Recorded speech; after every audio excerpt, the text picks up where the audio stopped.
The kick's power comes from the torque generated by the rotation of the hips. It's the same principle that cracks a whip. Turning the hips just a few degrees forces the foot to travel a much greater distance and creates a lot of speed as it does. The longer the leg and quicker the rotation, the faster the kick. And unlike karate, Muay Thai fighters are also taught to strike with the hard bone of the shin. A Muay Thai kick can generate roughly the same force as a baseball bat, enough to crack a rib. It works like a point of a knife.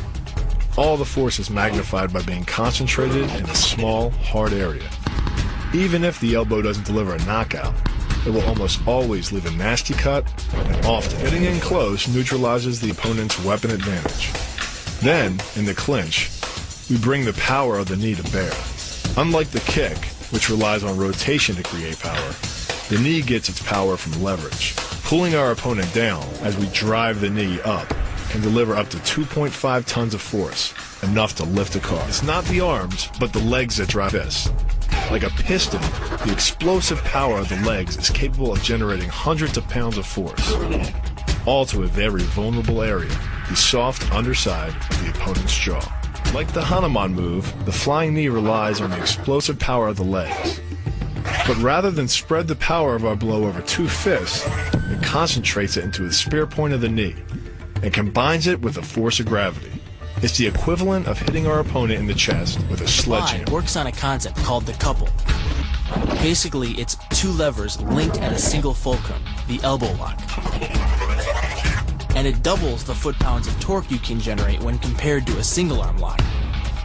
There's more than enough force to flip an opponent to the mat or dislocate his elbow. By using the twisting motion of the torso to drive the strike, the business end of the hardwood fighting stick can quickly accelerate to more than 25 miles per hour.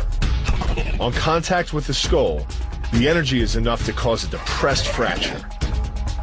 It's the same injury-producing force as being hit in the temple by a hammer. Mali relies on something called a flexion moment imparted to the neck to do damage. An average man's neck can withstand about a 140 foot-pound flexion moment. Beyond that, soft tissue and even vertebrae can be crushed. By bringing your weight down fast, this move could easily deliver twice that amount of force. And it wouldn't just end a fight. It could leave your opponent paralyzed or dead. Close, the opponent's neck is exposed. But because of the close range, the hand doesn't generate a huge amount of force. It's enough to stun, but probably not enough to cause severe injury. But replace the hand with a weapon, a stick or a knife, as you would in combat, and this could become a kill shot. The kick's power comes from the snap of the knee. The snap is created when the quadricep, the largest muscle in the body, contracts and pulls the tendon connecting to the foot over the knee. Using the knee as a pulley, the strength of the quad is enough to accelerate your foot to speeds close to 30 miles per hour.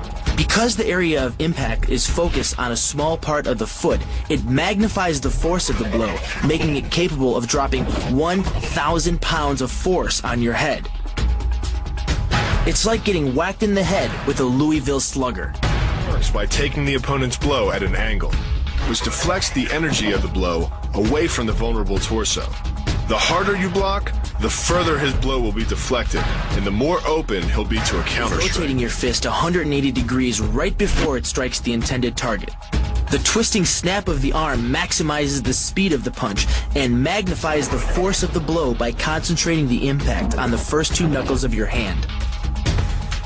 Done correctly, it can deliver as much energy as a bowling ball dropped from the top of a house, more than enough to cause soft tissue damage or break a rib. Because it swings through such a wide arc, the wrist is moving at speeds of up to 43 miles per hour. And since the radius doesn't deflect or compress nearly as much as a fist, it can deliver a staggering blow, like being hit with an axe handle. This roundhouse kick is designed for maximum impact. With the powerful muscles of the thigh yanking the tendon over the knee, the foot accelerates from 0 to 21 miles per hour in just 1/3 of a second. Combine that with the reinforced shoe, and this kick can drive the nose bone back up into the brain. It's aimed at the largest gland in the human body, the liver. A direct hit won't just bring an opponent down. It can rupture the gland, causing severe internal bleeding. But the liver is well protected by the rib cage, so the kick must be accurate to within half an inch. In this move, the forward propulsion of the hips, combined with the piston motion of the lower leg, can send well over 700 pounds of force directly through the rigid bone of the heel. This impact won't just knock an opponent down. The force is enough to permanently damage his kneecap, leading with the near arm. The first jab travels the shortest distance to the opponent, so what it lacks in force, it makes up for in speed. The second punch, utilizing both the twist of the shoulders and the forward momentum of the kick, can carry over 4 times as much impact. And just a few hundred pounds of force to the temple is enough to cause a knockout. This move uses the same principle as a throw in judo, off-balancing your opponent and then using his momentum to send him down. But it's much more aggressive. The sweep here is actually a strike to one of the most sensitive areas of the body, the Achilles tendon. The Achilles tendon. The throw works just like a crowbar, where your leg is the lever and your hip is the fulcrum.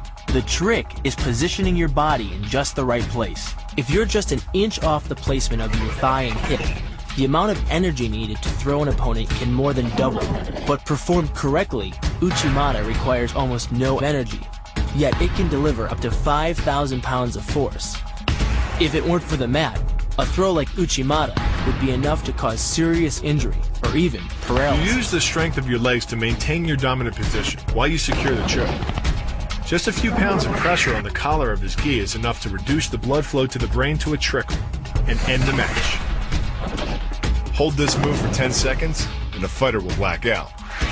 Hold it just a bit longer and he's dead. By bending the elbow across the fulcrum of your hips, you're subjecting the weak joint to the leverage of 2 strong forces: the pull of your thighs on his shoulder and your hands on his wrists. As little as 1,000 pounds of force can be enough to destroy the elbow. The leverage of the armbar can supply much more than that. The sacrifice throw is a simple lesson in conservation of energy. The stronger the opponent attacks, the further he gets thrown. It works like a catapult, where your opponent's momentum supplies the counterweight. The faster he's going, the further he's going to fly, and the harder he's going to land. That land with the side, ball, or top of the foot. The gastrizin uses the heel to deliver the blow.